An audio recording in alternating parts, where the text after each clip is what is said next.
গাজায় ত্রাণবাহী নৌবহরে ইসরায়েলের হামলার প্রতিবাদে ঢাকায় বিক্ষোভ সমাবেশ, মানবাধিকার কর্মীদের মুক্তি এবং যুদ্ধাপরাধী নেতানিয়াহুর গ্রেফতার দাবি।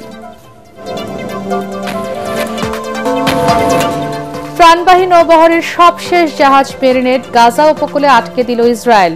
অবরোধ ভাঙতে নতুন করে 11টি জাহাজে যাচ্ছেন শতাধিক অধিকার কর্মী। আওয়ামী লীগের নির্বাচনে অংশগ্রহণ ও রাজনীতিতে ফেরার সিদ্ধান্ত বিচারিক প্রক্রিয়ায় হওয়ার পক্ষে বিএনপি। শীঘ্রই প্রতিটি আসনে চূড়ান্ত হবে দলের প্রার্থী। আগামী নির্বাচনে 300 আসনে প্রার্থী দেবে জামাতে ইসলামী। সমমনা দলগুলোর সাথে সমঝোতা হলে 100 আসন ছাড়, জানালেন অধ্যাপক গোলাম পরওয়ার। রাষ্ট্রবিরোধী ষড়যন্ত্র মোকাবেলায় পিআর পদ্ধতিতে নির্বাচন চায় ইসলামী দলগুলো। ভোটের আগে জাতীয় সনদের আইনি ভিত্তি ও জুলাই গণহত্যার বিচার দাবি। এবং ইসলামী ব্যাংক দখলের পর এস আলমের এমডির এলাকা পটিয়া থেকে 5,500 নিয়োগ, যোগ্যতা যাচাইয়ে নেওয়া হচ্ছে বিশেষ মূল্যায়ন পরীক্ষা।